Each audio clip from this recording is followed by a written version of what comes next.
save the lost and get glory to yourself. We ask in Jesus Christ's name, amen.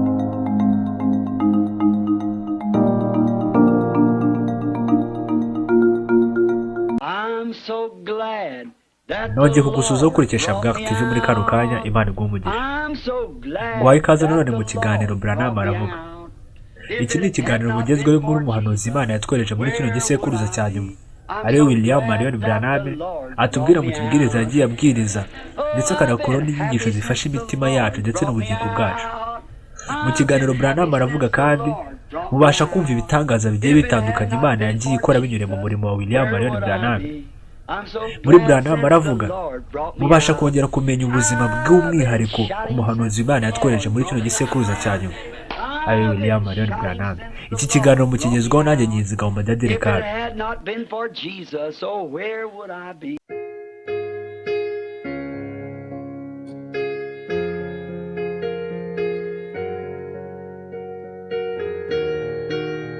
Uyu munsi nk'uko bisanzwe turababwira ku nkuru umuhanuzi Imana yatwereje muri kino gisekuruza cya nyuma, ariwe William Marion Branham, atubwira mu kibwiriza yabwirije mu 1956 tariki 9 z'ukwa 12 akita God Making His Promises. Mu buzima busanzwe William Marion Branham yakundaga guhiga. Mu myaka yatubanjirije muri Leta Zunze Ubumwe za Amerika muri Leta ya Hampshire, Branham yakundaga kujya kuhahigira. Umunsi umwe yari arahigana n'umugabo umwe atifuje ko amenya izina. Branham atubwira ko uwo mugabo yari mu bagabo b'abahigi beza yari yarigeze kubona kuri isi y'abazima. Birumvikana kuri buri wese ko kumenya guhiga ari ukumenya kurasa neza cyangwa se kumasha, ndetse no kumenya aho inyamaswa ziba ziteraniye.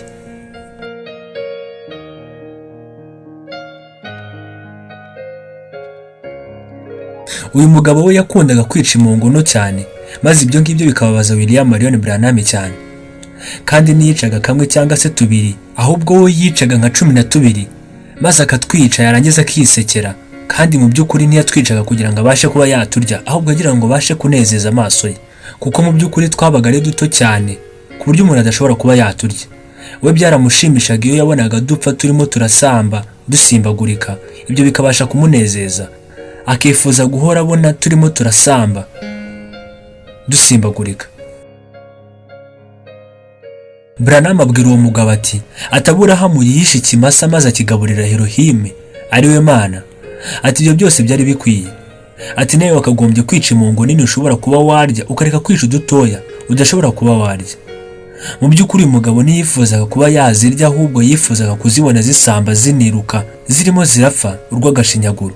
Ibyo byaramushimishaga cyane. Uwo mugabo yashubije Branham ati niko mwabaye mwebwe inkoko zanyagiwe z'ababwiriza. Mu by'ukuri Branham ntacyo yari afite cyo gusubiza, ahubwo yakomeje kujya musengera buri munsi.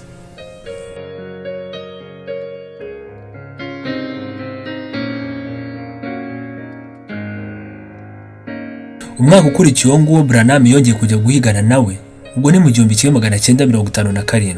Uyu mugabo noneho yari yarakoze agafirimbi. Aka gafirimbi kamufashaga guhamagara imungo, kuko iyi firimbi yavugaga neza nk'uko imungo zivuga.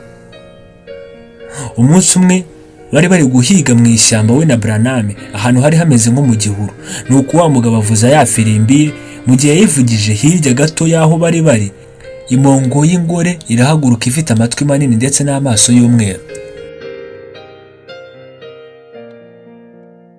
Iyi mongo yarahagurutse kuko yumvise ya firimbi yari yavugijwe igira ngo n'umwana wayo urimo urasakuza. Itangira kugenda irimo irashakisha ngo irebe aho yakura umwana wayo.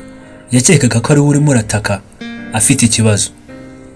Muri ako kanya Branham yabonye wa mugabo ategura imbunda atangira gushyiramo amasasu.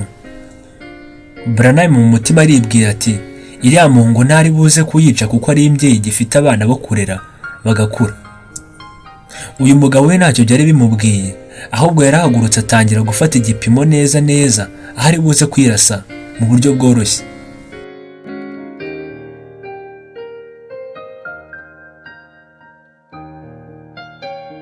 Branham we yari ari hirya arimo aravugira mu mutima abwira Imana ati niwemere ko yica iriya mongo ifite utwana gifite kurera ati ko hari izindi nyinshi zidafite abana kuki atari zo yakwica.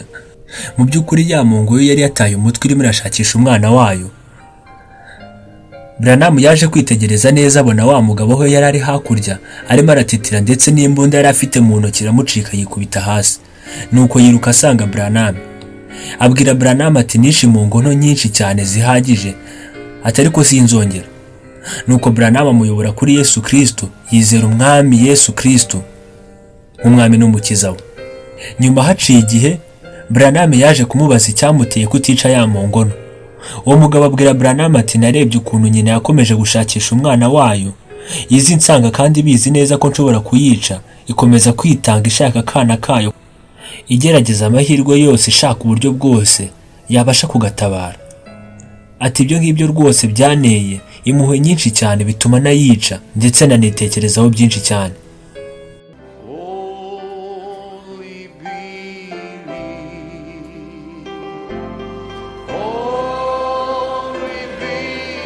Umuhanuzi Imana yatwereje muri kino gisekuruza cya nyuma ari William Marion Branham.